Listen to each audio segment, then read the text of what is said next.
Welcome, ladies and gentlemen, to the MMA Huddle. You're joined by myself and Big Willie Style. Welcome all to our breakdown of UFC Raleigh against, you've got Blaydes against the Santos. We're going to break that card down shortly. Then afterwards, we'll give his betting tips or hints. Now, in regards to the card that's coming up, some nice fights. It's been hit with kind of injuries, movements, and kind of weird last-minute matchups, but it's happening. It's getting sorted. So we've got a fight card. That's all that matters. Let's go back, though. We'll quickly and briefly touch on the return of the Mac. What did you make of the card in general? What did you make? Obviously, there's some fights there that were very entertaining. Never mind the main event. As a whole, what do you think of 246, bro? That was a way to kick off 2020 for UFC. Yeah, it was good. It took a couple of hits through fight week, which kind of sucked a little bit, but yeah. It was pretty much a one-fight card, and it lasted 40 seconds, but it's recaptured everybody's imagination with Conor McGregor again. So it was what the UFC wanted. It was what probably Conor wanted. It was something quick there. I love the fact that he's wanting to fight March or April. He just wants to fight again, and if Conor can stay like that, I mean, it's always fun times when he is in the sport and he's doing well in the sport. And I mean, I was blown away by just how much damage he did to Donald in 40 seconds, inside 20 seconds really, because he landed those shoulder strikes, and like the commentators were like saying like he's busted up, his nose was bleeding. I think he broke his nose from what I've heard, and I mean that's as perfect as it could have went for Conor McGregor, the UFC as well. And I actually really enjoyed Fight Week, where there was none of the shenanigans of him being a little bit of a rage and just going off. He was calm. He was professional, which I kind of liked a little bit more from him. Not this coming late and not answering things. He was open to the public for the most part, the media as well, and I mean, that's what I like to see. That's the Conor McGregor that I kind of remember before he came into the UFC and coming up through the UFC, where he built his brand. But then, obviously, the money takes over, and you say things, you do things. You try and do things outside the cage, and you shouldn't be doing that. So hopefully, his head's screwed on. I don't think it'll last long. I think someone will crop up again. But yeah, I've got. I'm looking forward to seeing him getting matched up. Who do you think he's going to get matched up with next? I think it's going to be easy. Co-main event in UFC London against Khabib. Title fight. Simple, isn't it? I think it's going to be Nate Diaz, personally. I want it to be Masvidal, but I don't think it will. I think it's going to be Nate Diaz. I think if he wants to be back in it quick, I'm sure they could make a fight with him and Nate Diaz relatively quick. So it's awkward though. Where do you put it? Because that'll be a pay-per-view. Exactly. Want to be a main event. You'd have to find a card in April, March that hasn't got a main event. It's a tough one for them, I think. I think they're in a sticky situation now because he won. He gets that momentum back, really, and he wins in style. The UFC kind of stuck with him having a bit more control again like he did before. Obviously, I thought Fight Week, he had to eat humble pie because he was in so much shit over the past 18 months, whatever. He had to sit there, eat humble pie, be a good boy, and just accept that, you know what? Can't be the big man now. You've got to accept, because people would just, if you started getting a brash man, people would have started like. I tell you what, was disgusting that people booing John Morgan and any of the guys at the presser asking questions, doing their jobs, just because it was a question the fans didn't like, they all kicked off. I thought it was disgusting. Look, Conor did wrong. They asked him a question about it. It's what they're meant to do, and if you don't like it, sod off, you know what I mean? You clearly don't have a clue what you're talking about, booing. I thought it's disgusting. Look, I think I had every right to ask that question, and he should have been answering it straight up. You know what I mean? I know he may have answered the presser, the scrummage or whatever, but if you ask it, just answer the question. Be a man. Take it on the chin. Yeah, it's like I don't like hearing questions like that because they're supposed to promote the event, but they're media and they get paid pretty much to ask the questions to try and get them onto their sites or whatever it may be, or. And I know they had I really enjoyed the Ariel interview. I remember we kind of spoke about that a little bit last week. I really enjoyed that, frank and honest. But I think you can't just be. I know that Ariel's with ESPN and stuff, but it can't just be to one outlet. I know ESPN's their kind of broadcast partners and stuff, review partners, but open up to the other media guys as well and just answer and try and get it done. But then I can see why Dana's getting a bit peeved off because then if one does it, then they all do it. But like, just cut it off. But it's just, yeah, focus on the fight if you can. But like the John Morgan treatment was like, what the hell? It's like people call out John Morgan. I was like, John Morgan's one of the nicest, most approachable dude that you will ever meet. No matter if you're in an airport, you're in a hotel, you're having food, or Nando's, you're having a drink. Yeah, the guy can have a fair old drink as well. He's just the nicest dude. He really is. So I hope he comes to UFC London. You know, I'm going to UFC London. Got tickets sorted, so I'm going to UFC London. I can't wait. I hope he's there just to hang out and just to chat with him because he's such a great guy to talk to. Yeah. But look, we're going to go straight into the card, Will. Let's get this fight card done because people want to hear what our picks are. They want to see the breakdowns. Thank you all for listening last week. Thank you all for subscribing. Big difference. Hit that subscribe button. So if you're new to the channel, hit that subscribe button. Join in the conversation below. Give us your picks, your bets, and just opinions. Don't forget, what we're doing here is just giving an opinion. It's not gospel. It's our views. Again, there's always keyboard warriors on any platform. It happens, but just understand it's okay to have a difference of opinion. For example, people thought that me and Will were being very biased towards Conor. I didn't hear them people come back afterwards. But it's weird that. But at the time they were no, we're just saying what we see. It's as simple as that. So we're gonna go into the card. First fight in the card. Introduction to two newbies making the UFC debuts. Herbert Burns against Nate Landwehr. So we'll take it away with two really exciting fighters in two separate skill sets, really. Yeah, no, this is a good fight to start off the night. I think the first portion of this card's actually pretty good. Like I say, you've got two new guys making a debut. You obviously got Herbert Burns, who came through the Dana White Contender Series, and you have this Nate Landwehr, like 13-2, who was a champion in M1. So predominantly he'll fight anywhere. He doesn't care where you go to fight. But he's went over there and he's beat some legit guys as well. If you've not watched this guy, go and watch him. Because, like I say, he's new, so not a lot of people's probably seen him outside the elite hardcore. Like, I'd seen bits and pieces, but nothing much.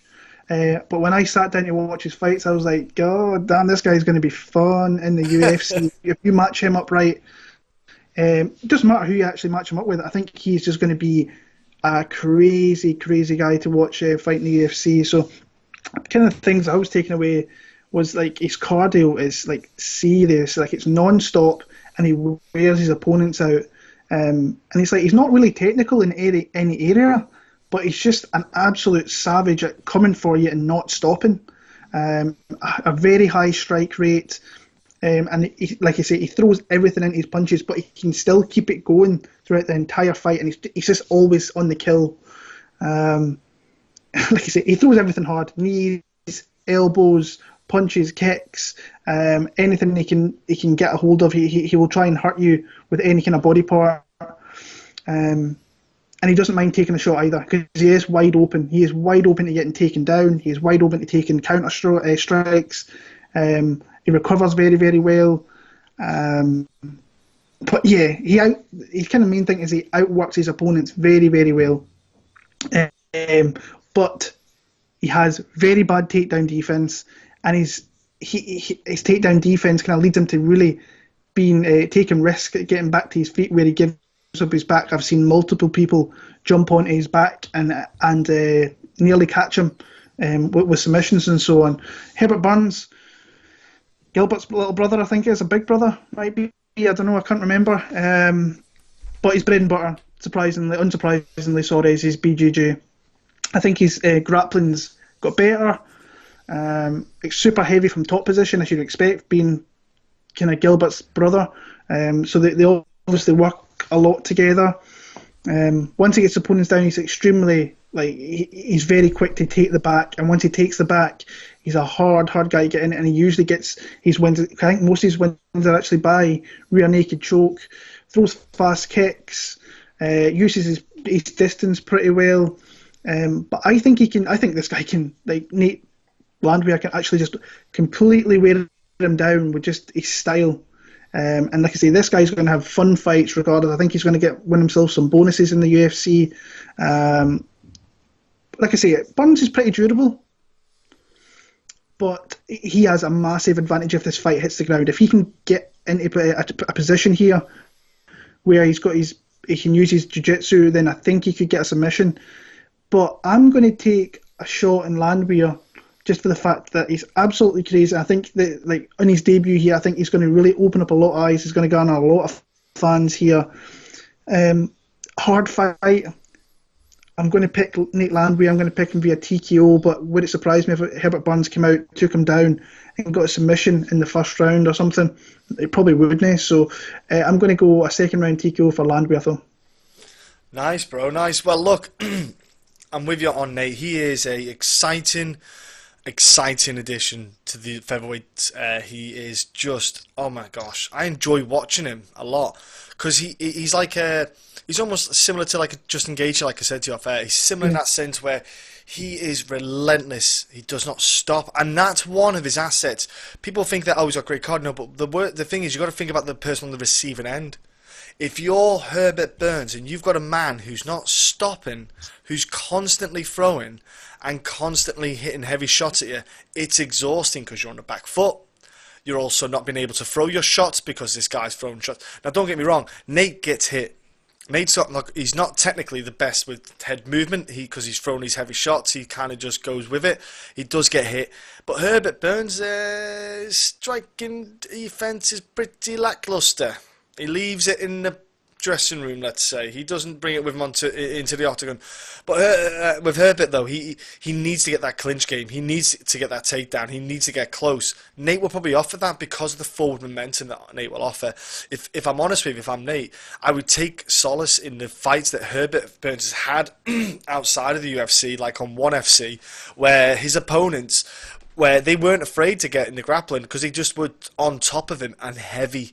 You get like not side control, half guards, for example. He pinned it down and heavy ground and pound, and Herbert was really nullified. You know, get your underhooks on Herbert, and you really nullified his offense with the jiu-jitsu. So if you're Nate, that's something to take account of.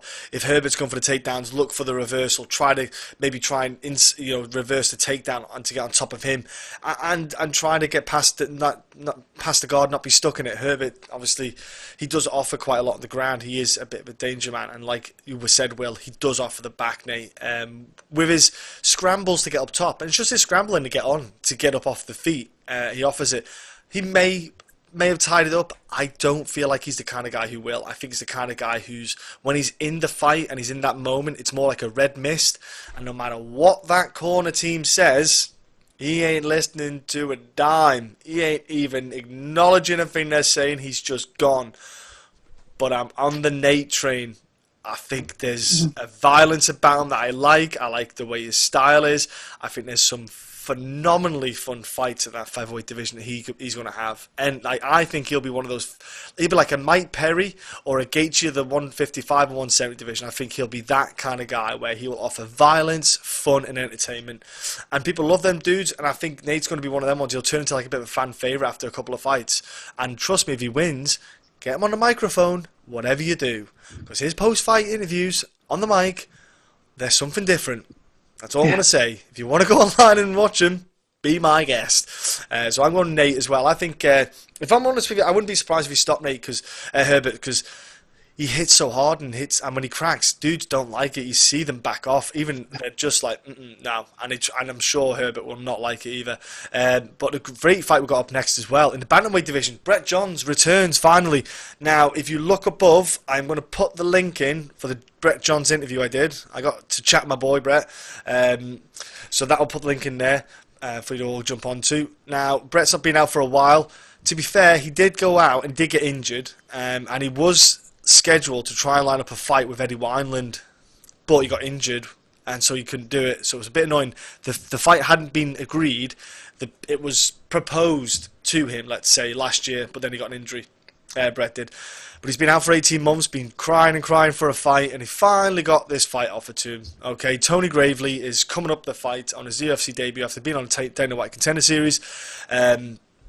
I'm going to be brutally honest. I've got Brett Johns on this one. I'm going to kick off from. It's not favoritism towards Brett, but honestly, I just think Brett overall is a better fighter. If you look at the Aljamain Sterling Pedro Munoz fight, take away the leg kicks from Pedro Munoz.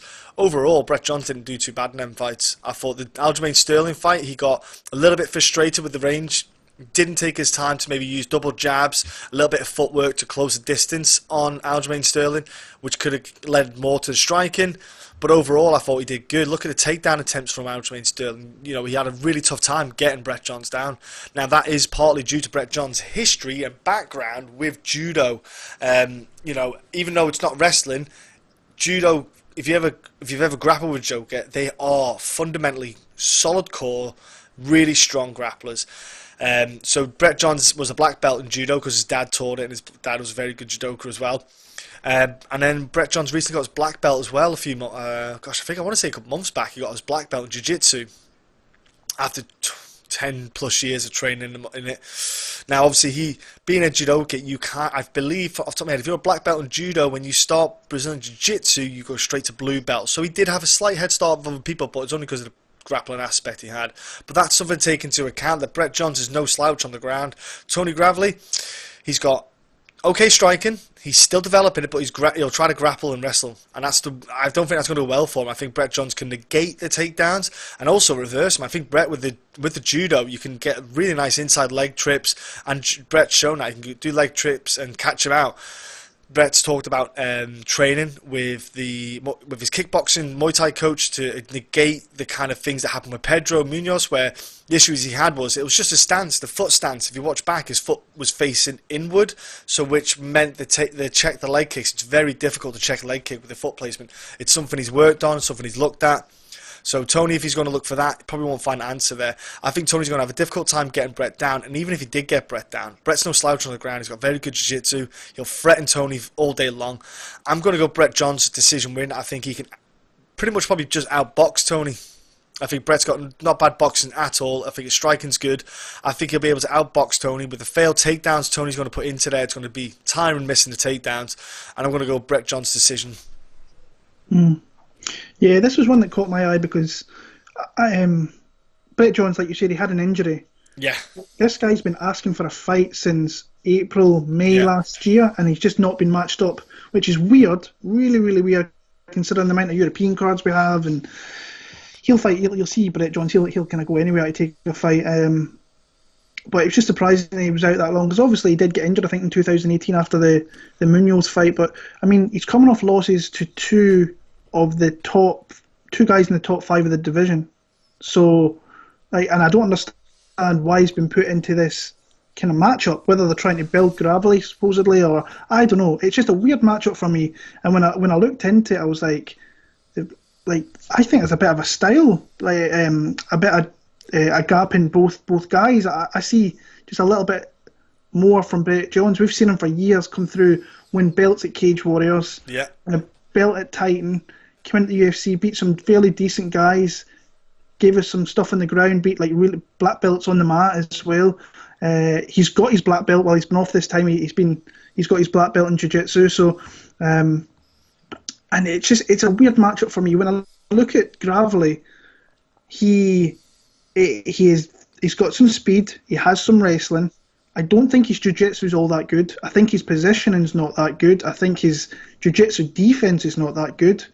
And he leaves openings for his opponents. And some of the people that he's fought have just not been high caliber enough to really catch him. But the ones who are high caliber, so you look at his losses, Patrick Mix, high caliber fighter over in Bellator. Manny Bermudez, he's a fiend on the ground. We all know about Manny. He got cut from the UFC. Yeah. Mirab Devalishvili, he's an absolute Tasmanian devil. So yeah, and then there's Ricky Bandejas, the guy that knocked out James Gallagher. A Bellator boy, yeah. There was an earlier fight on his career where he lost as well, but the guys he's lost to are honestly good fighters. So anytime he's made that step up, he has lost, but he has faced good caliber opposition. You cannot say that Mix, Bermudez, Delishvili and Banderas are not good fighters. The guy's only been a pro for 4 years. He's had 24 fights in 4 years, so this guy's fighting. He did a lot, yeah. I think before his last Dana White contender fight, that was the longest break he had to have, like 5 months. That's crazy. Where Brett Johns, he was like Cage Warriors champion probably back then. Yeah. Even Titan back then. He's probably left Cage Warriors and went to Titan. But when you watch Gravely's last fight against Rodriguez, I mean, he had his back taken. There was armboards, and he nearly got straight armbarred a few times. He got hit with a few shots. Like I said, I think Gravely, I still don't think he belongs in the UFC, but I think if he was outside and he was put into, I don't know, put in a position where he had to fight kind of better caliber guys, like not fighting every few months and not fighting like he's fought some half decent fighters, but the records are nowhere near as what Brett Jones is, who's a certified UFC fighter with UFC wins and UFC finishes. To me, I see this fight. I think on the feet, Brett's got a little bit of an advantage, even though Brett's not super great, but he shows that he can mix it with the best guys up there.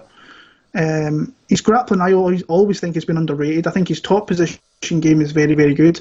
I think his jiu-jitsu game is very, very good. I actually think that Brett Jones is going to take this guy down, or he's going to reverse him, and I think he's going to submit him. So I've got Brett Jones to submit this guy in the middle part of the fight. So yeah, I've got Brett Jones for probably a rear naked choke in the second round. Nice. And bro, we've got an interesting one. Sara McMann is fighting Lina Landsberg. Sara McMann 2 down on the L's, and Lina Landsberg 2 up on the W's. So it's a bit of a contrast in momentums for both girls in the bantamweight division, but you can see here that maybe one's taking advantage of their kind of performances of late. But Will, what are you looking at this match? Yeah, like this is, it's like I always pick against Lina Landsberg and I always pick Sara McMann, but it's like I did not see Lina Landsberg coming out her last 2 fights and doing that. I did not. I thought she was. I shouldn't be saying like that fighter's done. But I thought she was done. I'll be honest with you. I thought the Evinger fight, that was bad in my part. That's a bad picking Evinger, because Evinger's actually the one that's done. Yeah. But Chiesa did not see that coming. That fight was lined up for Chiesa to beat a kind of established fighter who'd been around the sport, fought Cyborg, Aspen Lad, and so on. And she went out there and dominated Macy Chiesa. So that was a massive, massive win. The thing is with Sara McMann here, we know what she's all about. She's wrestling, but she quits and she looks for the door in the second round. Like, if you get through the first, she usually always wins the first round. She gets to the second round and she puts herself in bad positions, and then she can ultimately be taken out. And that's what's happened in her last few fights, where she starts off strong but then ends up getting submitted in the second round. And I think that Lina Landsberg really has to just survive the first round and then try and work her way into the fight in the second half of this fight. She doesn't want Sara McMann in top position or grab her back or get her back pretty much. If she does that, she's in big trouble, especially if her back's laid out in the canvas and Sara McMahon's raining punches, because Sarah's a big girl and she's got heavy, heavy punches as well. But it's just about, I think Lina's going to take some damage early on, but I think if she can just stay in the fight, I think she can make this very close. I've got no confidence picking Sara McMann, especially after coming back after having a baby. That never usually works out too well when mum's coming back to fight straight off. I'm going to pick Lina Landsberg. It'll be the one time I probably ever pick Lina Landsberg, and she'll probably end up losing, but I've got no confidence in picking Sara McMann just by what she's did in previous fights before. So I'll go Lina Landsberg to win a decision where she wins the last couple of rounds for me. So I've got Lina for the win. Yeah, it's a tough one to look at, because you think Lina Landsberg and Sara McMann, they're not actually at the peak of their ages, let's say. They're both, I think Lina's like 37, Sara McMann's 39, so you got to look at that thing. Sara McMann, like you say, having a kid and stuff. I think Sara McMann fought like in 2017, then about 7-8 months later she fought in 2018, and then she hasn't fought since. Nearly just shy of 2 years since the scrap for Sara McMann. So that's a big gap, especially like you say, well, 39 years old. So you would think that it can have an effect. Obviously, being a mum is a big factor. It's shown statistically as well. The performances of women who are mums coming back to compete, it doesn't work out that well. She's got a good first round in it, and she then mentally somehow taps out if she can't get that win. And that's one thing we've saw for years now. I mean, you yourself, where we talked about it, and it's just. It is like it's a red flag. It is a red flag in your mind when you watch Sara McMann. You think, I don't have confidence in you. And you've got the skill set, but if she gets put onto her back, if she could, because Lina's not too bad at takedown defense. Her takedown defense has improved ridiculous amounts since she fought Kunitskaya. Absolutely tenfold. Now, I'm not saying it's the level where she could probably defend against Sara McMann, but I think she could maybe cause Sara McMann problems with defending takedowns, cause Sara McMann to work a bit harder, which discourages Sara McMann. And then that puts a doubt in Sarah's mind. In the clinch, Lina's got nice elbows. She's got good knees. She's active. She's, on the feet, way better than Sara McMann on the feet. I think Sara McMann will want no part of that. I know she went Team Alpha Male and she does work there, but her striking's never ever going to come on to the level that she needs to. Never going to come on. So she's got to go to her bread and butter, which is on the ground. I think after one round, she's probably going to mentally tap out. I'm going to go Lina Landsberg. I'm going to go crazy. Lina Landsberg, ground and pound. I think she could maybe get on top of Sara McMann in some way and just rain down hell on her and get a win. I'm like you, Will. I can't put confidence in Sara McMann for a win when you just watch what she's like mentally, and it's been that long. Yeah, Lina's like durable, so she yeah. Oh gosh, yeah. If she keeps coming, she never quits in a fight, really. So no. It's I'm looking forward to that fight actually. So yeah. Next up, we have super exciting fight up. You've got your boy Montel Jackson coming in against Felipe Colares. Mm-hmm. I'm not pronouncing it right. I'm not Mexican. Give me a break, folks. You know what I mean? I haven't got the Colares or whatever it is, or Colares, whatever you call it. But man, Montel Jackson, I like Montel Jackson a lot. I do. I think he's an exciting prospect in the bantamweight division. In fact, I ran it off, I think bantamweight division for me is possibly at the moment the best division about. It is insanely stacked, that division, with talent, and not just top echelon talent. There's talent in there that's going to be championship level not too long. In a year or two, you're going to get guys who are pushing up there, and Montel Jackson could be one of those guys. He is so well rounded. He's got such a good skill set. He can cause so much problems for someone. Felipe, I wasn't overly impressed with. I thought one thing about Felipe against the De Freitas fight that you had. De Freitas, give me a break again on the name. I'm not Brazilian, can't speak Portuguese. But I thought his footwork wasn't that great for Felipe. I thought he was quite heavy-footed coming forward. He was there to be hit, and my problem is, for him, he's fighting a guy, Montel Jackson, who's got nice footwork, good movement in and out. I just feel like Felipe's always going to be second to the punch in this fight. I just think that Montel's going to be able to get those strikes off and really cause problems for him. And then he fought the Pilate? Yeah, we'll call it Pilate. Wasn't a great fighter, Domingo Pilate, I've got to be honest with you. So he's had two okay entries into the UFC, if you're Felipe, if I'm honest with you. He's had a kind of lucky run going into the UFC. If you look at some of the guys who have gone into bantamweight making a debut, Tony Gravely, for example, fighting someone like Brett Johns, way tougher kind of level to break yourself into. So I think he's had a good entry. But I know, like, for example, Montel looked nice performance against Brian Kelleher with the elbow. Get him down, lovely choke. He's got the submission game there. Got the wins against Andrei Sukhantov, which is a good fight for him because Andrei Sukhantov's not the best at fight IQ, but he's a dangerous opponent. He can throw heavy shots, he can land heavy punches, so it's a good way to practice your range finding, your striking, just learning the footwork and little things like that, which don't seem a lot at the time when you're fighting someone, but it's a good one for him to kind of practice on. I thought all round, though, I think Montel Jackson's just got a better skill set. I think he's got a better threat on the ground, especially with the arms. He's got the reach. He's got the potentials for like the Darce chokes, Anaconda chokes, guillotines, all that good stuff. And I just think Felipe's, if I'm honest with you, I'm hard done by calling him UFC level as well for Felipe. But yeah, I'm going to go Montel Jackson. I think he's going to get a stoppage. I don't know which way he's going to stop the fight because I think for him he's got the option of both. I think he might light up Felipe on the feet a bit. Felipe shoots in for the takedown. Montel gets it down and finishes him with a submission. But man, I've got Montel quite handily with this fight. Yeah, I'm with you. I'm on Montel Jackson as well. He's like, I kind of forgot about Montel Jackson for a little bit, but he's a guy that hasn't fought in 8 months. I think like a kid like this is going to make massive strides. I think he's a guy you need to keep an eye out in 2020. I think that he's big, he's long, he's a southpaw, he seems like he's got range, he's got a little bit of power, he's got submission skills. He's still relatively young, 8-1, with his only loss being to Ricky Simone, which not a bad loss, honestly, in your debut, where he was definitely peppering the guy with strikes but just couldn't stop a takedown. If he starts to develop a takedown defense game, then this guy's going to be hard to face.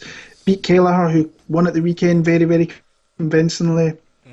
And then he absolutely was a kind of like a veteran performance against Andre Sukumtath, where he really mixed up his game well, fought well, had some nice strikes, got takedowns, passed the guard. Colares against De Freitas, like you said, I definitely thought De Freitas won that fight. I thought Colares just a little bit slower to the punch, was just couldn't stop a takedown, and De Freitas, he couldn't stop De Freitas moving to different positions on the ground. It was frustrating watching for De Freitas, wasn't it, bro, though, because he was beating him up on the feet and then took him down every time. You're like, what? Yeah. Oh my word. Yeah. Then the Pilarti one, I didn't think Pilarti fought a great fight there. That he wasn't himself there. Honestly, I didn't think Pilarti fought a great fight. It's a win. I think it's a good match for Montel Jackson. I think he can, if he wants, he can beat him up in the feet, use his range. I think he's got like a 6 or 7 inch reach advantage here. I think he can take him down at will as well and pass guard. So I've got actually another submission win for Montel Jackson. I think he's going to catch him in a choke, a Darce choke again, and stop him. It's a guy I've got a close eye on 2020 is Montel Jackson. I think we're going to see, kind of like McGregor's going fighting 3-4 times. I think Jackson could have one of those years, depending on matchups. If he gets good matchups where he finishes early, then you can see quite a lot on this year. So I've got Montel Jackson via a submission in probably the first 2 rounds, I think, yeah. Nice, bro, nice. Next up we have in the women's flyweight division, let's put it this way, it's a pink slip fight. That's how I see it. Justine Kish against Lucie Pudilova. Man, what makes this a good thing is the fact that they both know they're on the chopping block. So what this screams to me is they want to see two girls go full bore, and there's going to be blood. Usually is with Pudilova, but Will, who are you looking at though as the winner, the outcome of this fight? It's not easy. It's not easy, but it's like Lucie Pudilova is great to watch fight. By the way, I know she's not been on the good side of the kind of judge's decision, but she gives absolutely everything in her fights and is really, really just a fun fighter to watch. But like I say, this is a pink slip in the pole match pretty much. She needs to win this fight. If she doesn't, you can't really keep her around after what, 4 losses? 4 in a row that would be if she lost, yeah. She needs to start getting some of these wins here and really just get a win. That's really all she can really do, is just get the win here.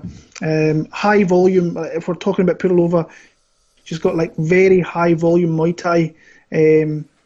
She's very open to taking strikes herself, but she's got an advantage, I think, in height and reach. And she probably hits harder, in my opinion. I think that she's got a little bit more pop than what Kish has. And Kish has not fought in 2 years, I think it's going to be, by fight time. I think Pudilova's maybe the better grappler. I think she's worked on her wrestling a little bit more than probably what Kish has. It's interesting because these people that take a couple of years off, you don't know if they're going to make big strides or not. Kish, I'm not sure what she's been doing in those 2 years, whether she's been injured. Who knows? She's maybe had a family. I don't even know. But Kish to me is a really kind of raw, kind of green fighter still. Will take a lot of chances, is very open, and can get dominated grappling, like in the Felice Herrig fight where she got dominated down there. Yeah. I don't expect Pudilova to do that because she doesn't seem like a fighter that wants to dictate the fight. She likes to make it a fun fight, but if she fights smart here and maybe gets a takedown, I mean, her job's probably on the line here with the UFC, so she might move to a kind of takedown game just to win the fight, win rounds and so on. I've got her to win pretty comfortably. I think it could be a very, very sloppy fight. But ultimately, I've got Lucie Pudilova. I think that she probably wins the decision. But like I said, I think it'll be super messy. I think there'll be a lot of exchanges. I think there'll be some blood. But I've got Pudilova via decision. Nice, yeah. I'm on the Pudilova train as well. Part of the factor is, like I say, Justine Kish is she's so inactive. I don't think she's regular enough for me to kind of think she's got much consistency in her with the fighting. You know, your timing can be a bit off. If you look at her kind of record of not just like losses and wins, since she's been fighting since 2010 and she's had 8 pro fights. 8, that's not even one a year. Yeah. That's insane. That's it. You can't say that this girl's ready all the time. I feel when she gets in there, she's only kind of getting into a groove in the 3rd round. And it's, you know, because she's only starting to get the blood pumping through, the adrenaline gets through, she gets past that kind of rusty bit. I don't think, for Lucie Pudilova though, for her, she's all systems go off the mark. Lucie Pudilova is like, right, I'm game. Let's go. Like, and obviously when she fought Liz Camus, she was just an absolute pain. Like, she's so freaking strong, so good at grappling. Lucie was just, she was fighting a losing battle there. I think the reason why the UFC obviously cut Liz Camus is because she's just a thorn in the side. She's so hard to defeat, but they knew she wasn't going to be the winner of the title, so they did a shitty move, put her on a PR work, and then cut her. But Lucie Pudilova's violence is what gets me. I'm such a fan of her violence. She's so aggressive. And I think Justine Kish, if I'm Lucie Pudilova, I'm going all out violence, because I think catch Justine out, catch her out with the fast paced, go heavy, go fast, go hard in that first round. Really put it on Kish to kind of catch her off guard, catch her and wear her down. Now, I'm with you, Will. I wish Lucie would maybe do a game plan of just grappling Justine to get the win, because that's there all day. Justine Kish, I'm sure she might have worked on a takedown defense, but it was so apparent in the Felice Herrig fight that she just didn't have the underhook battle wins. She didn't get the scooping of the hips out. She didn't shrimp anywhere. She just couldn't get that out. So if you're Lucie, that's options there. Maybe get a good ground and pound, but I think Lucie's going to win on a decision with heavy strikes and just volume is going to play key here. But don't get me wrong, if you expect Lucie to finish this fight with a clean face, you're out of your mind. She's going to have blood on her face. She is just one of them fighters. So I'm going to Lucie Pudilova as well. I think that girl's got this fight won. Well, next up though, it's a quick mix matchup together. Arnold Allen and Nick Lentz. They had different opponents. Both opponents weirdly got injured. So the UFC went, well, why don't you fight each other? And the pair of them went, why not? We'll do it. And to be fair, I'm surprisingly quite happy with it, because for me, the match Arnold had was a very good fight and matchup to make for him, but I think Nick Lentz is just as good as an opponent to get. You know, I thought, like, Josh Emmett, really, really tough fight for Arnold. That was like that would have been his coming out party. Fighting Josh Emmett and beating him would have been coming out. But Nick Lentz, he is a name in the UFC that's been around such a long time. He is a very tough opponent to beat. I won't lie, I'm going to be honest, I'm not going with my brain in this. I'm going with Arnold on this one in my heart. I'm not thinking logically too much, because I've just, known Arnold Allen for a long time, and I got a bit of soft spots born, like you, Will, when you got your Diego Sanchez head on. Look, folks, we shouldn't have it, but we do. It's Gilbert Melendez fight. Gilbert Melendez isn't going to be a Nick Lentz. He's not a grappler. So the Arnold Allen fight, though, what showed in that fight was beautiful footwork, good movement from Arnold, nice output, nice strikes, landed some nice heavy punches. Nick Lentz dropping back down to featherweight is the key bit here, isn't it?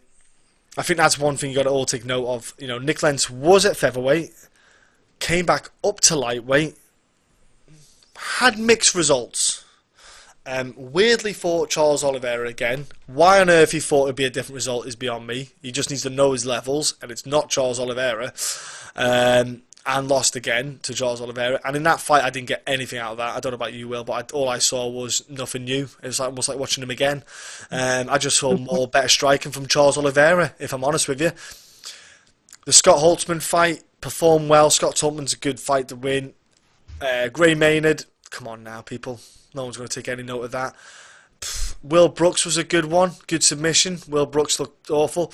But other than that, I've not been overly impressed by Nick Lentz. He beat Gray Maynard, he was done. Will Brooks was awful in the UFC. Let's just put it that way. Will Brooks is shocking. He was a dire. Scott Holtzman was a good win. Other than that, he's lost to Tamor, Oliveira, Islam Makhachev, which, don't get me wrong, it's a fair fight to win. I think legitimately, Arnold, as long as he's worked on his takedowns, in general anyway, not because he's fighting Nick Lentz, I know it's a last minute fight, but in general he should be working on it, because his takedown defense was absolutely shocking against Mads Bennell. And now, don't get me wrong, people who don't know Mads Bennell, he did a lot of wrestling outside of the UFC. It was something he worked on anyway. It's something he's good at. But Arnold needs to, as long as he's worked on his wrestling, I'm sure he has a TriStar. I'm sure Faraz is smart enough to say, look, kid, your hands are good, but let's just work out on this bit. He's done stuff with George St. Pierre, who's possibly one of the best MMA wrestlers that's come in the game, in the scene. I'm going to go with Arnold because I have a belief that Arnold's takedown defense has improved. I think the striking, he has got some good pop in him, Arnold. He's strong. He's got great pop. He's got his own submissions as well. If Nick Lentz goes for the takedowns, Arnold's got some good submission attempts. I do worry about the takedowns. That's my only worry. But I am going for a bit favoritism towards Arnold. Because if you look back at the Martian Voracek fight, the takedowns were killer for him in that fight as well, back in Cage Warriors days. But yeah, Nick Lentz, I worry about how he'll take getting hit by Arnold, how he'll take those left straights. The cut down to featherweight as well as a worry. Like, how will he look down at featherweight now as opposed to back then? I think, it was, 5 years since he last did that. Yeah. I'm not saying he can't make the weight. I'm just saying I'm just cautious about how he'll look at that weight. So I'm going to go Arnold. I'm going to go big. Arnold stoppage with his hands. Come on, Arnold. You can do it, lad. But I'm going Arnold that one. I think it's a risky fight for Arnold, actually. Yeah, it is. I do. The simple I know that, there's big things to me. I think Lentz moving down to 145 again, that's red flag to me. I don't understand because he's struggled with that big time in the past. Yeah. But on a fight that is really short notice, and he was against Josh Emmett, that was a big fight. Yeah. I don't think Josh Emmett was going to be diving for takedowns in that fight, so I don't think he would have been doing as much takedown defense as he would have been if he was initially matched up with Nick Lentz. So being on short notice, it could be a little bit sketchy. And I mean, the fight most people are going to look at is Mads Burnell. He was losing that fight very comprehensively, and then he caught him with a front choke. He got lucky. Well, not really lucky. He found his spot. He got it. He said that before in the past in his first UFC fight. And Mads Burnell, I can guarantee he's probably going to be back in the UFC by the end of this year. I'd be surprised if he's not with the run that he's had in Cage Warriors. So, but yeah, Arnold Allen, he's been in the UFC coming 5 years this June. This needs to be a big year for him personally. I think that he really has to kind of push himself into the kind of limelight of that division. And he did that against Melendez. Melendez is a name, but really that's all he is, because he absolutely pieced up an old man, really. He pieced him up really badly in that fight there, which I picked Melendez, and that was so stupid on my part. And I bet Melendez, which is even worse. Oh, no. But it wasn't, because the odds were so inflated, I thought Melendez... Oh, right, fair enough. Allen absolutely wrecked shop in that fight. So, but we need to see more. I think we need to see more finishing prowess from Arnold. We've seen a couple of submissions, but I think we need to see his hands. I think he can definitely knock out Nick Lentz here if Lentz has a bad weight cut or whatever it may be. He'll be depleted, and he's a guy that's actually kind of more come into the striking realm recently. But he's always got grappling, and he's very dangerous with the choke as well. So you have to be careful if he puts his head in there or he's in a clinch position. Just don't get caught with this guy, because he could catch you. But like I say, there's a big red flag for me in Nick moving back down to 145. But I also think this is a really dangerous fight for Arnold Allen, for the simple reason that he wasn't training for a guy that can grapple probably as much as what Lentz could do. Because he can take guys down. If you look at Nick Lentz, I mean, he took down Oliveira last time a couple of times. He took down Scott Holtzman, I want to say 3-4 times. Gray Maynard, who's a wrestler by trade. Yeah. And then he knocked him out on the feet. So, I can see this fight being kind of like the David Tamer thing, where he keeps a long jab and keeps him at bay. He'll take some strikes, but I think he will deliver a lot more strikes. I hope Arnold gets a finish. I think that's where I want to see him this year. I want to see him get some big wins and some finishes with his striking, because he's got some good striking. He fights long, and he varies his attacks as well. But I'm going to pick Arnold Allen. I'm going to go a third round TKO. He's got grappling as well. Don't forget. Like, he took down Amir Khani 2-3 times. That was a close fight. Amir Khani, the one thing he is good at is his grappling when he's fresh. Once he fades, he's not the best grappler. But I've got Arnold Allen. I'm going to go a third round TKO, actually. Oh, very nice. Yeah. Going to headline the prelim card now in the middleweight division. Bevon Lewis, who's kind of been unlucky with his stint, and against Dequan Townsend, my mistake, Townsend, who's coming into middleweight when he stepped in short notice, 4 or 5 days notice to do a light heavyweight fight, but now he's coming into what he calls his proper division, the middleweight division. Good matchup for the pair of them. to come down into the middleweight fight here. What are you looking forward to, bro? It's not a fight that I've ultimately kind of got my eye on, but I think the betting line's just a tad bit off. Go on, what is it? The betting line, is... I had it up a second ago there. I reckon Dequan's quite a heavy favourite because Bevon's lost a couple of fights a bit. No. Bevon's a heavy favourite. Mine's 40 plus 330 for Dequan Townsend. So that, to me, it's just... Like, Bevon Lewis is still relatively new to the sport. He's only had 8 fights, and you've got Townsend, who I believe he's had like 27, 28? 30 plus fights, maybe around in that region. So he's got a lot more experience. And Bevon Lewis, he's faded kind of in fights. Like he was winning that Uriah Hall fight and then got taken out. Now, in saying that, Uriah Hall can do that, so he can land some like Gegard Mousasi fight finishing strikes at any time. So there's nothing to take away with that. Darren Stewart's the guy's on a run at the minute, and he's got himself a big fight in London in a couple of months' time. So Townsend, there's been some shenanigans outside with Sara. He's been taking the coke. Fentanyl, I think, was another thing that he popped for. But he's a big guy. He can strike. He came in very short notice against Dalcha. Gave a good encounter himself. Was really always kind of a little bit behind in that fight. But I mean, he's had a lot of fights. He really has. I think he could make this fight a lot closer than what some people that I've kind of spoke to a little bit make out, because I think he can land a big strike and really hurt Bevon Lewis if he doesn't mind his P's and Q's. I've got Bevon Lewis. I've got him be a decision. But I think this could be closer than what the betting line indicates, but I'm going to pick Bevon Lewis for a decision. Yeah, it's an interesting fight because Townsend has actually got really good cardio. He's went to the decision. He's done on the regional scene, especially did 5-round fights in the 5-5. You know, that's huge. And the man he did I have a fight against. His fight up next is Jamahal Hill. He's fought that guy as well. So Dequan has fought lots of guys. He's fought 3 rounds, lots of experience. He's quite a patient fighter, most part. I think Bevon's just all systems go. I think Bevon needs to just. I don't want to say pace himself, but he just needs to be a little bit less eager. He just needs to get that, like you say, that ring maturity, that ring craft, and build it in. Now, maybe these 2 losses have helped him in his game to maybe like teach him to calm down a bit. You know, the Darren Stewart fight, Darren, performed well. Bevon didn't perform too badly in that either. Let's not write Bevon off in that fight. It was actually not a bad matchup as well for the pair of them. Darren Stewart was just a good game plan, applied it well. I'm torn as well on this one because I think Townsend could steal the 2nd and 3rd round with learning the range of Bevon, then starting to apply his craft and start using his striking a little bit more. He has got good hands. He can hit heavy. He's dropped people with his hooks. Like he dropped Jamahal Hill back in the day when he fought. He's not a bad striker at all. He's got submissions as well. He's got guillotines and all sorts of chokes on him as well to catch people with. Man, I'm kind of stuck, but I'm gonna go Townsend. So, you've gone Bevon. So something inside me tells me that Bevon's gonna still, because Bevon's potential on chop and block. He's 0-2, losing another one. He's 0-3. I know you get the 4-fight contracts, but he's really starts to then put himself in a bit of deep water.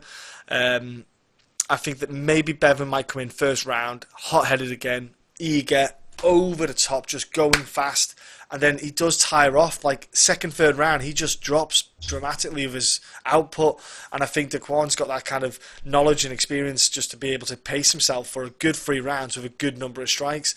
And obviously he's down at middleweight now, where he didn't look bad in the light heavyweight fight when he had his fight. Now he's gone in middleweight. I think he'll look good there. He'll look in a lot better shape. He'll fill out, and he'll fill out weight class pretty well. So I'm going to go with Dequan Townsend.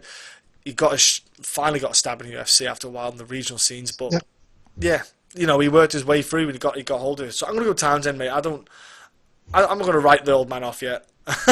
I think he could do it. We're going to go into the main card now. Like I said, Jamahal Hill, who fought Dequan Townsend way back. Good one to watch, folks, for tape study purposes as well. Is fighting up against Darko Stosic.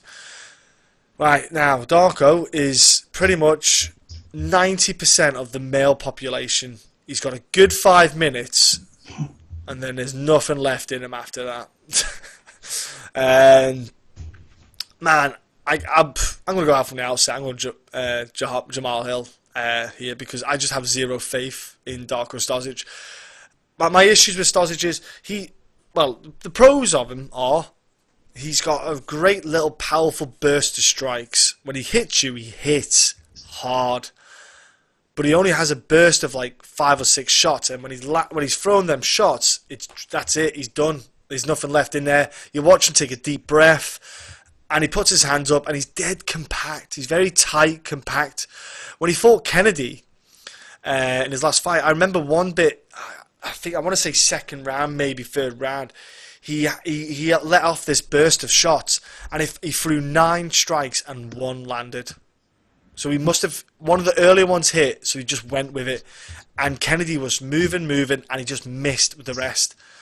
Now, for people who've never fought before, punching thin air is fucking exhausting.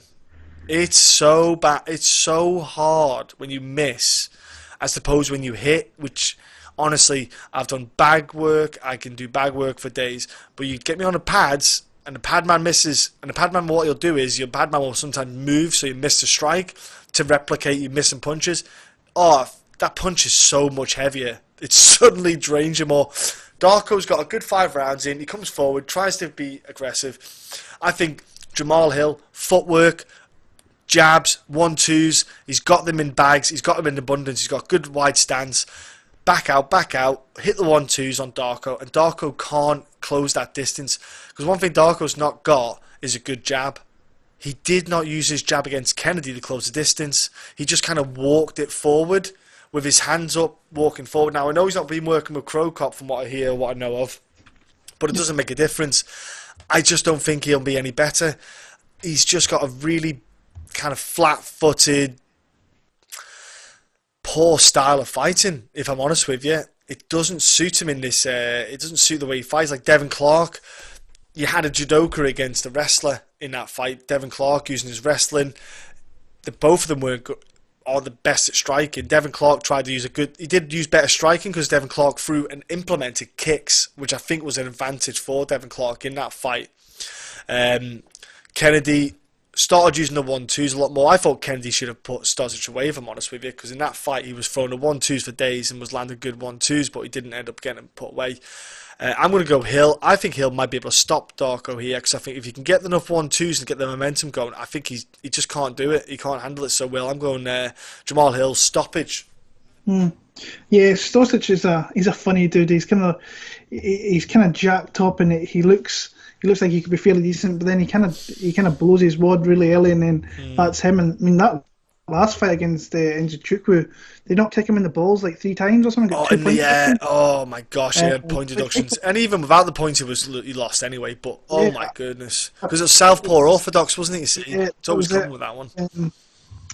And like Stosic, I thought when he came into the UFC, I thought he had a decent chance actually to maybe win a few fights, but I think that they're maybe teeing him up here, getting this young Jamahal, well, not really young, he's 28, Jamahal Hill in here, and he looks okay, very long, very aggressive. I think he could probably keep this guy at distance. I think from what I've seen that Darko Stosic has went to Team Elevation. Okay, yeah. The same one as Curtis Blaydes. Curtis Blaydes, yeah. So yeah, that's interesting because that's at elevation, so that maybe helps out his gas tank. We'll maybe see what he's like then. But ultimately, I've just got the feeling that Hill's going to take this one here. Not super duper confident. Like I maybe need to rein back with picking these newcomers coming into the UFC against guys that have had fights. I did that last week with Ledette and came on. That kind of bit me in the backside. But I like him to win this one here. I've got him via stoppage. I think once Darko, I don't think him being in Colorado is ultimately going to completely fix his gas tank. I think that Hill could maybe catch up in the shots and Hartman potentially take him out. So I'll go with a stoppage victory for Hill though. Nice, bro. Next up we have women's strawweight division. Hannah Cifers against Angela Hill. I'm not jumping around about it. It's happening. It's not a fight I'm overly fussed. It's not being brutal on the women. It's just not a fight I'm not interested in. There's some women's fights that interest me and excite me. This one's going to be I'll probably put the kettle on, make a sandwich, just in between this fight. But Will, looking at the fight, what are you looking at? When I look at it, I think that Angela Hill should win fairly comfortably. She should. Because when you look at her, I think she's taller, she's longer, and I think she's better striking, and she can fight off the back foot. I think she can move. And when you look at Hannah Cifers, she lacks range. She really does. She hasn't got all that much range to her, and she's not really got the ability to close distance that well. She can hit quite hard for a little girl, though, Cifers. I'll give her that. Yeah, she's stacked. She's a bit young. Yeah, she is. She's got that kind of farm girl strength that if she can crack you. I think she's fighting at home here. I think she's going to be one of the kind of local fighters on the card, so that's going to be interesting. But I think that Hill should be able to keep her at length and out volume her pretty easily, actually. And I think that maybe the lack of footwork and the lack of kind of pressure from Cifers really. And the one thing I really worry about with Angela Hill is her gassing. But I don't think that Cifers has really got the lack of pressure to really gas her out. So not unless Angela Hill comes out here and gets just moving too much where she kind of gasses herself out. I think she's coming in here on fairly short notice. Yeah, Van Buren was meant to fight Cifers. Yeah, so that would have been. I mean, she's tough. That would have been tough. Yeah, that would have been tough for her. But like I say, the kind of lack of pressure from Cifers, the lack of kind of footwork and pressure from Cifers, I think that Hill shouldn't really gas, and I do think she is the better striker. Just don't get hit with a big shot. But like I say, if it's close and Cifers is the local kind of hometown girl or whatever, she might maybe get a judge's decision. I just don't see it. I think Angela Hill should have too much for Hannah Cifers. Keep her at bay. I think she has the better overall striker, and I think she should win a decision. But wouldn't surprise me if Cifers maybe comes out here, cracks on, maybe makes the fight a little bit closer than it should be. But if I was laying money down, I'd put it on Angela Hill personally. Yeah, for me, the thing that Cifers has is an overhand, like a looping overhand right that she throws. It's like not a hook, but it's not an overhand. It's like a looping hook kind of punch that she throws.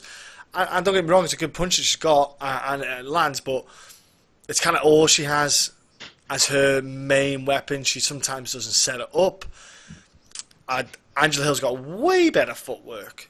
Angela Hill has got great cardio. She's very good at, like you say, Will, on the back foot, and she's good for the counters, Angela Hill.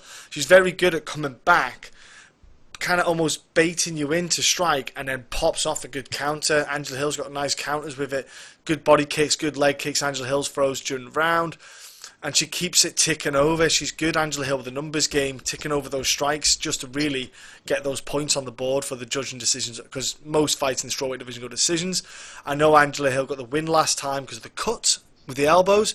So look, that's something to take into account. If you're Angela Hill, that's a right confidence boost. So if it comes to a clinch game and you get him with Cifers, Angela Hill will be super eager to get an elbow back in there, because she'll be thinking, I've done it once, I could do it again. You know, it's a confidence boost that comes out there. Yeah, a lot of experience for Angela Hill as well. I think she's just as an all-rounder. I think Cifers, I know she's won, but I thought that the Polyana fight, Polyana was coming back into that fight in the third round. She was starting to get a range a lot more. She was starting to come back into it. I thought, man, she should have won that fight anyway. Cifers shouldn't have won that. I think Polyana should have had a better game plan from the get-go and should have had that in the bag. I think Cifers is a good fighter. I don't think she's that awesome, to be honest. I think Angela Hill should take this all day. I'm going decision Angela Hill. I think the experience, the knowledge and the wealth of kind of fighting in the big lights like that. Angela Hill, short notice, she's done it before, she'll do it again. She likes to jump in short notice fights, Angela Hill as well. She keeps herself active the whole time. So I'm going to go with Angela Hill because of a footwork decision. Next up in the flyweight division, interesting fight. We have Jordan Espinosa against Alex Perez. I was a bit surprised with the matchup getting made. I think Alex Perez is an absolute savage of a flyweight, to be honest with you. And I think Alex Perez is actually a really, really fun fight to watch. I think he's a bit of a beast. I think guys don't like fighting him as well. I think he could be an absolute tyrant for guys to fight. You look at what he does, he's very aggressive, he wants to turn it on. He's an absolute nightmare for a lot of people. I'm high on Perez in this one because I think Jordan Espinosa, Really good footwork for Jordan. He's really good with the footwork, moving in and out, throws lots of feints. He's got good movement with that. When he comes in, he throws the strikes, but I think he's there for the takedown. Alex Perez, he's got really good takedown chain wrestling. He's good with going for the doubles to singles, etc., and getting on top. And I think that's what Alex is going to see in this fight. He's going to see a guy coming in and out on light on the feet, but he's going to time those takedowns on him. And I think, in my opinion, he can get those takedowns and get the result he needs in this fight. I think he did well against Mark De La Rosa, who's a good jiu-jitsu practitioner. Did not have any fear taking him down and landed nasty ground and pound. Like, Perez has got lovely hammer fists on the ground. Fair enough, he lost to Justin Benavidez. Gotta be honest with you, a lot of people do. So don't write a lot into that. Shelton fight was good. Jose Shorty Torres fight was good. He's got a lot of skills about him that I think Jordan Espinosa is not going to do well in this fight. I think he's going to have a bit of a tough time. I think he'll get caught with the takedowns. I think he'll just get outworked. I've not seen a lot in Jordan's fight game. That even the Eric Shelton fight wasn't that entertaining, to be honest with you. It was a bit... Matt Schnell got a submission. Matt Schnell looked good in that fight. I think Alex Perez should get this fight over and done with. I'm going to say decision win for Alex Perez, but I don't think Jordan is going to get much off in this fight. I don't think he's going to have a good time against Alex. I see Alex getting this all day long. I'm going to decision win. I think Alex Perez can get the takedowns, land the good strikes when Jordan's coming in. I just fail to see where Jordan shines in this fight, bro. I can't see it. Yeah. It's initially I thought when I kind of looked at this match, I thought maybe Espinosa, and then I looked into it more. I was like, I think it's actually a bad matchup for you, bro. I was like, when I look at Espinosa, to me, I think he's a very athletic guy. I think he's got a pretty dynamic kind of left hand, left hook shot, but I think he sits back a little bit too much sometimes, and he fades like a guy at flyweight that fades. I don't like that. You don't see very many flyweights that completely can look tired, and he's one of those guys that can do. But like I say, I like his athleticism. I can't get that out. And I like certain parts of his some of his striking arsenal. But when I look at Perez, I'm thinking, I think good striking. I think he's defensively sound. I think he can put it on guys. I think he can crack as well. But I think he's got the wrestling part. Better cardio as well. Espinosa, like I said, he fades a little bit. And you can get Espinosa, you can hit him as well. It seems a really tough fight to me. I think Perez can mix it up. Really, he really can. I think he can be dominant on the feet, and I can also think he can get takedowns. If you look at some of his stats from his previous fight, he's a guy that attempts takedowns at least 3 a fight. I think if he was to do that in this fight, he would get at least 2 of them. And I mean, he's got, once he gets takedowns, he's a really good guy on top as well, and he's got submissions. So Espinosa, I think he's coming off that loss to Schnell, wasn't he? So yeah. Caught submission, who has got a beautiful choke on him as well. I think Perez is going to sub this guy. I think he's going to get him down and find a way to the back or whatever it may be, and get a submission here. So I'm going to go Alex Perez, second round submission. Nice, bro, nice. We're going to go to the welterweight division. 2 former 155 savages who are now making their work and making their home in the welterweight division. Rafael dos Anjos against Michael Chiesa. I tell you what, love the matchup. I like both of the guys. I like watching both these guys, Will. Who do you see, though, having the edge, having that killer finish and touch? For me, this should be Rafael dos Anjos all day long. It should be, but I'm a little bit kind of worried about the physicality of what Chiesa brings, because that's what he's a very physical fighter who likes to hit takedowns. And once he gets you to the ground, he's a very tough guy to get off you. But then you've got someone in RDA who's obviously a veteran, former champion. I don't think he's ever been submitted. So there's that as well. To me, as a striker, RD's better. He's got more combinations. He's got brutal leg kicks, and he can mix it up. And he's one of my favourite fighters to actually kind of watch, because he came into the UFC and he kind of was a meddling fighter. Then he really started to put together, and you've seen it in the Pettis fight from there. Even in his losses, he's still competitive to a point where he's not really getting taken out all that much. and he's been in there with the best guys at 170 as well. So,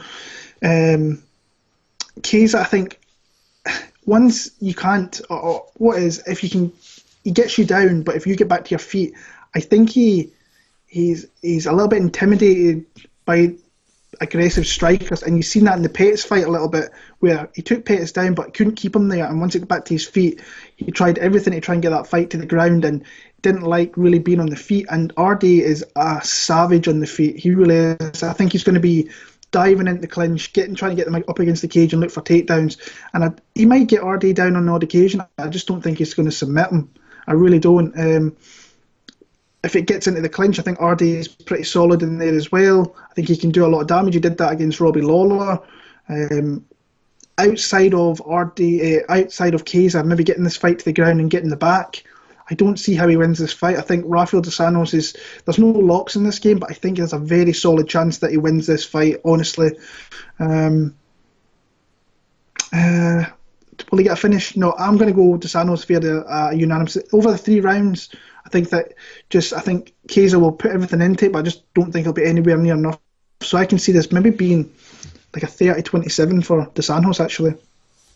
Yeah, it's tough because Chiesa's strong point is the submission game. Yeah. And you're going against a guy, like you said, Will. Not been submitted. And he is so good on the ground. Like, he's so hard on the ground to be getting close to submitting. Do you know what I mean? People just don't have a lot of luck. Like, look at the fights he lost against Usman and Colby. They just, all they could do was just get him down. They couldn't do they couldn't do the submission or threaten it, because there was no threat there for Rafael. He was like, look, have you seen my ears? There is nothing there you're going to do to me. I'm a submission beast. And like, that's one thing about I love about Rafael. He's got such a well-rounded game. He went, right, I've got my black belt. I'm off to Thailand or Singapore. Does a load of striking there. Ups his striking range. His cardio is fantastic. You know, and it's a 3-round fight. That's another factor to take into it. Rafael's just been doing 5-round fights for God knows how long. 3-round fights are bread and butter to him. Loves it. Easy work. Chiesa, he looks better at 170. I will give kudos to Chiesa. It suits him so much better. He looks better. He performs better, I think. Like you said, but my worry is the physicality of like that size, that length that he's going to have. He's going to be taller. He's going to be long. Getting the fight to the ground, he might have a bit more success. But how much success does he have after the first round? When it comes to the second, third round, when they're sweating, they're sweaty bodies, how much easier is it to get down? How much of a toll does Rafael dos Anjos' leg kicks and strikes take on Chiesa? I'm going to go decision win for Rafael dos Anjos. I think it might be a 2-1. I think Chiesa might get away with the first round. I think Chiesa could maybe get away with like a couple of takedowns. I'm not saying he'll get any luck on the submission game. Sometimes Rafael can maybe rely on the ground game to go for the submissions and not get himself up a bit. But if I'm Rafael, my game plan's strike, win, get it in the bag. But I think 2-1, I think Rafael should get the second and third round. Chiesa might get away with the first with the takedowns when they're a bit drier, a bit more fresh. But yeah, I just think Rafael's striking, mate, leaps and bounds above Chiesa.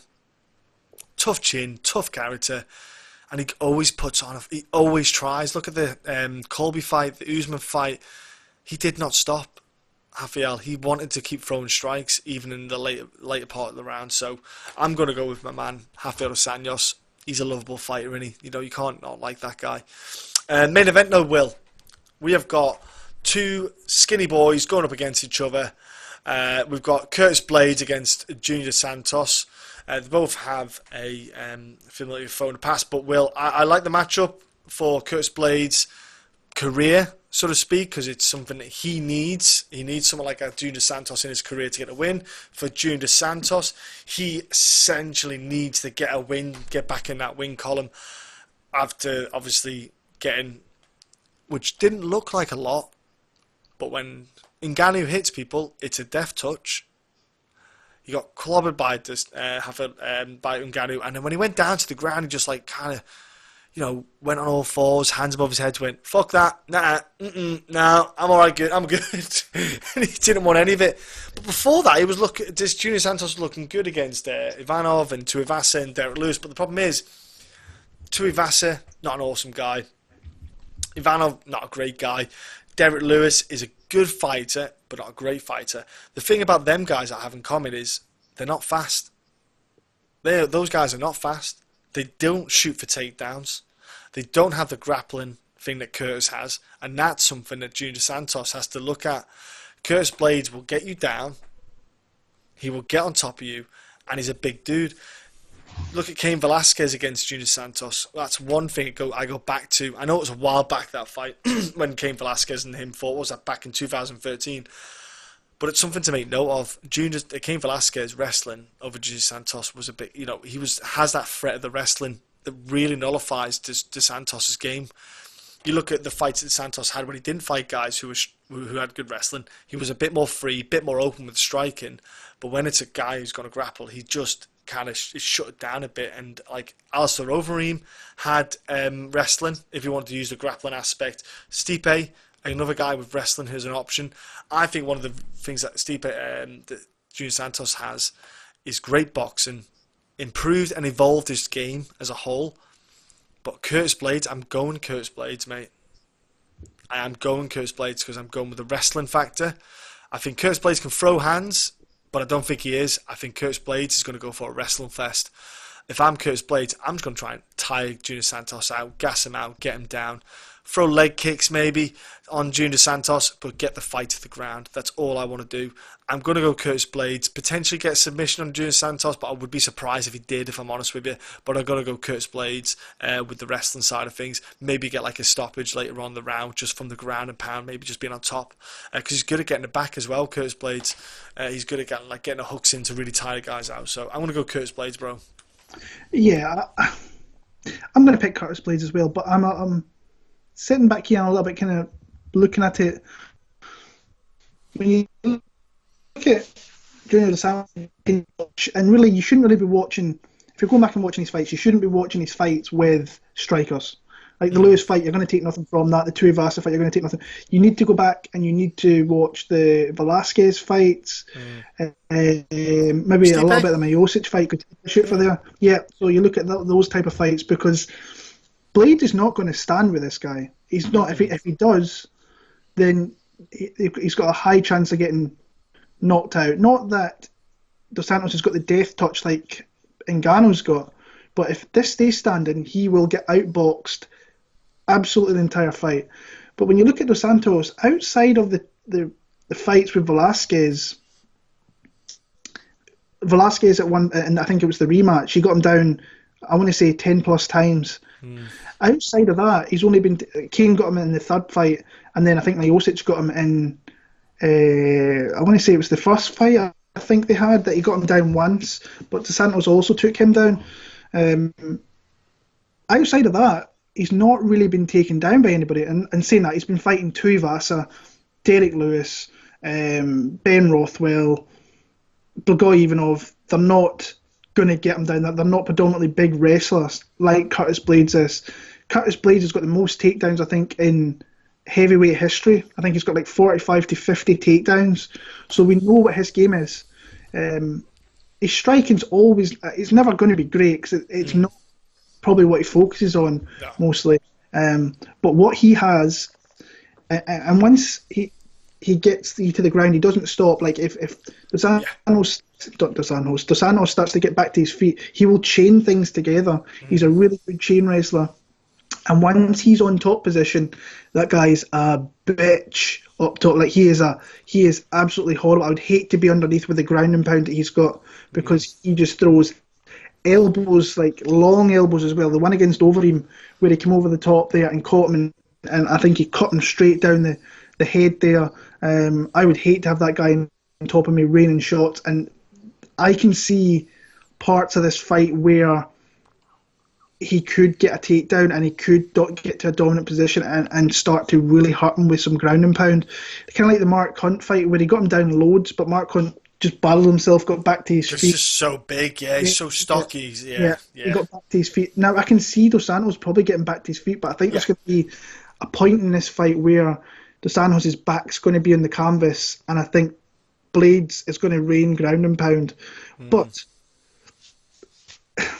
it's just Dos Santos. I am a fan of Dos Santos. I've always really liked Dos Santos a lot. He's one of the guys, the fighters I've actually always wanted to meet and never got the chance to meet. So Yeah, I think it's his Curtis Blaydes fight. I think this is his first time against a former UFC champion. I just think his wrestling's going to be too much. But we have seen him knocked out before a couple of times. Blaydes, just the one time, is it? Yeah, the one time. In the first fight with Ngannou, he took some shots in that one, but it was the doctor that stopped that. Like I say, if it stays standard, you've got to favour like Dos Santos, that's the second time I say that, Dos Santos, pretty comprehensively, but I think the grappling of Blaydes is going to be, like it always is too much. And once he gets into that heavy ground and pound mode, I think he stops it. So I'm going to go a third round stoppage for Curtis Blaydes in that one. Nice, bro, nice. Ladies and gentlemen, that's our picks for the card, but give us your picks below. Let us know who you're picking and who you think is going to win. Give us a like and a subscribe while you're here as well. Will, bet time now. I want to know who you're looking at the card, what's potentially good bets to do or parlays. Again, people at home who are watching, give us your bets, who you're looking at on this one, and again, hit the subscribe button and join in. Mm-hmm. Yeah, like I say, you've got to do your own research, and your money you're throwing down here, so you've got advice. Yeah, that's why I say advice. Don't listen to what I say, because like I say, I never had the greatest week last week. I lost a little bit, but it wasn't too much. But it was a loss nonetheless. But this week I have 2 bets so far. I'm probably going to have at least one, maybe 2 more, probably another one at least. The first 2 fights of the night I've actually got bets on. So I've got Nate Landwehr against Herbert Burns. Now the line now is actually Herbert Burns is the underdog, and Nate the train is the favourite, slight favourite, -120, +100 on Herbert Burns. I got Nate at +100. I think Herbert Burns was -120. So the line's kind of flipped since I made that bet a couple of days ago. Like I say, and really, honestly, I think I maybe made a mistake by betting that fight.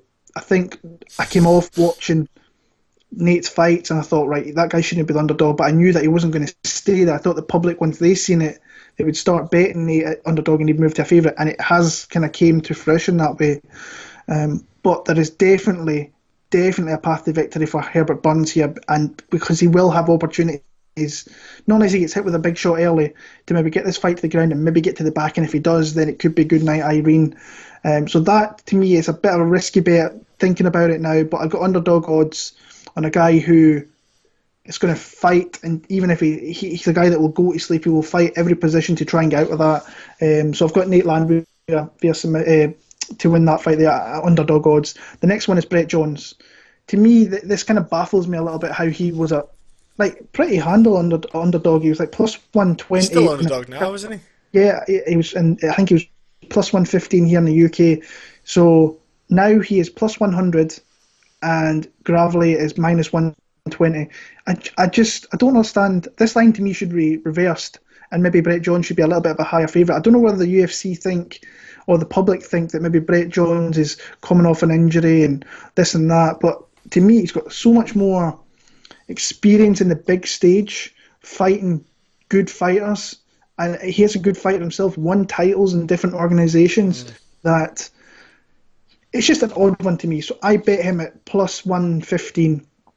To me, it rang out to me as soon as I was watching it, because Tony, I think he's got defensively bad jiu-jitsu, and outside his wrestling and maybe some speed and athleticism, I don't think he's got much else over Brett Jones. So to me, that was a pick I had to go for when I seen the odds there. Looking at the rest of the card, Lina Landsberg, she's an underdog as well. She is. She's an underdog, so I don't think I could throw money at it, because like I say, I always pick against Lina and she always kicks my backside in some way. But I think if you got on the Lucie Pudilova line early, Angela Hill to an extent, you could have got some good kind of line value there, because I think those lines might go up a little bit. What about like a Hill Jackson parlay, like a Angela Hill Montel Jackson parlay or something maybe? Yeah, I don't really like betting -650, and that's what Montel. Is that what he is? Yeah, I totally didn't know that.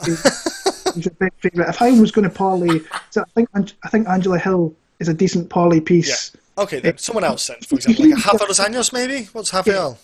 Yeah, so he's -270, but when you look at Angela Hill -65, you could play her straight, or you could parlay her. If I was going to do it, I'd probably parlay her a little bit, probably with Dos Anjos, who's someone who I like. Maybe even, I was going to say Arnold Allen, but I do think there's some risk to that matchup, just with the short notice change up and a guy that can wrestle and has submissions as well. So he's definitely, when I look at him, I think parlay piece, -245. I think he's -225 here in the UK.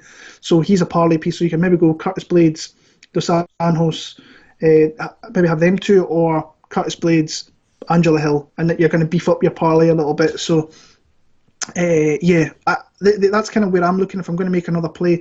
I don't think it'll be a straight play I'll make. Maybe it'll be a parlay, and there is some parlay pieces out there which I do quite like. So that's kind of where I'm leaning as of right now. So yeah. Nice, folks. That's the picks again and the bets. Let us know your thoughts. We'll be back in a couple of weeks with our next breakdown, which is going to be a small card called UFC 247, headlined by John Jones and Mr. Reyes, and co-headlined by Shevchenko and Kukugan, or the most women's tennis player, Kukugan. Absolutely shocking is, but. Overall, some good fights on the card. We'll go over that card there in a couple of weeks. I will be looking to do a live stream this week just for Chinwag, so feel free to join in on that. Again, thank you for listening, folks. Will, any last words? You've got interviews coming out, haven't you? I have got interviews, yeah. Brett Johns, which I put a link in, and Nathaniel Wood is going to come out too as well. I forgot about that one as well. Yeah, just go and check them out. Hit the subscribe button. We're not far off. If you get in the next couple of weeks or whenever it'll be, if you are the person that hits that subscribe button and you're number 1,000, leave a comment down below and you will be named Mr. and Mrs. 1,000, whatever you are, the sub to the channel. So let us know when we get close to that 1,000. If you're the person that it is, let us know. Super.